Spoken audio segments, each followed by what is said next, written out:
Un petit test de démarrage, mais alors complètement à froid. Il est même très froid, puisqu'il fait assez frais dans mon garage en sous-sol.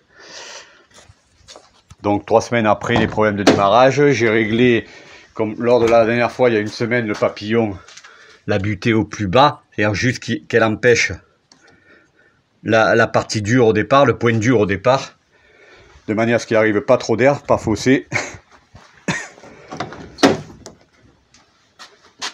Et puis là, donc,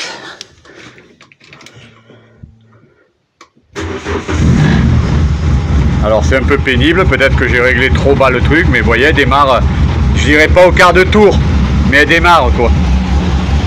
Et là c'est totalement froid, comme on m'avait dit, à froid, à chaud, les soupapes peuvent naturellement se dilater un peu, ça peut obturer si elles sont légèrement voilées ou tordues, mais là elles sont froides de chez froides, et pourtant ça démarre.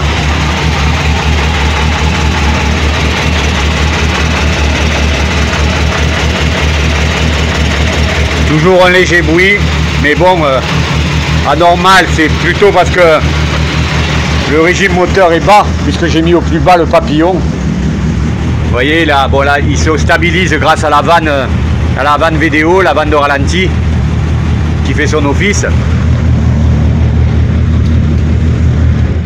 Mais voilà, donc sans accélérer ni rien, cette fois-ci, je sais plus, elle me rend fou cette voiture. Alors je verrai bien demain, déjà, avec l'examen du pro qualifié qui va donc vérifier le calage de la distribution, voir s'il s'est pas décalé, s'il n'a pas un peu bougé.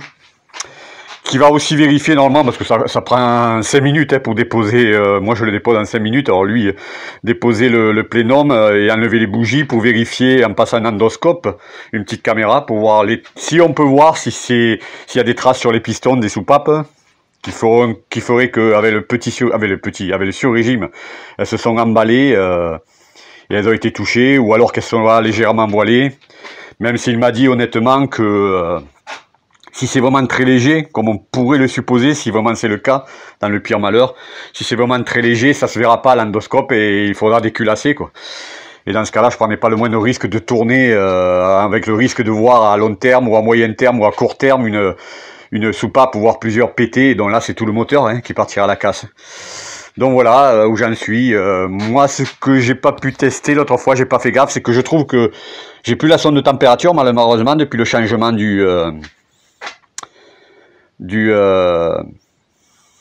parce que je trouve que le moteur chauffe vite. Le plénum je la connais assez quand même depuis 12 ans.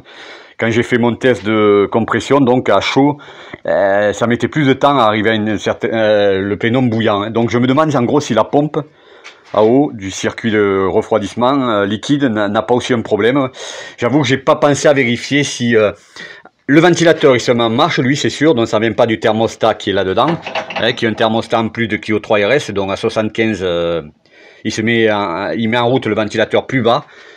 Ça lui fonctionne puisque le ventilateur je me rappelle qu'il tournait, arrivé à 75 degrés.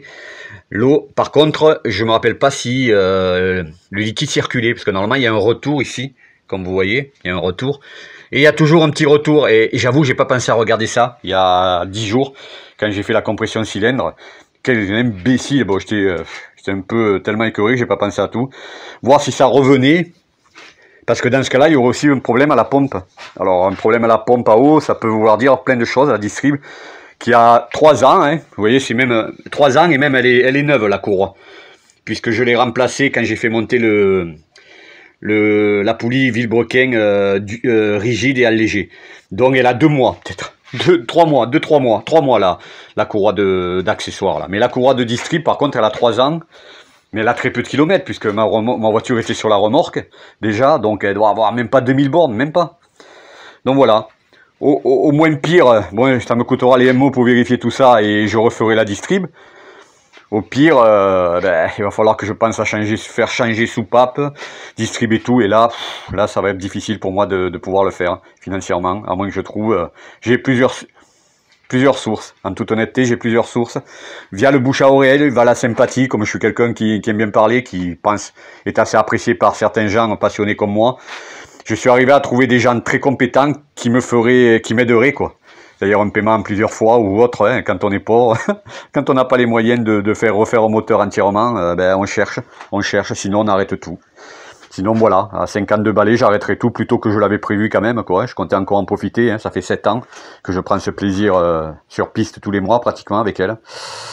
Allez, je vous embête pas plus, à suivre donc, à suivre, en espérant et en croisant les doigts.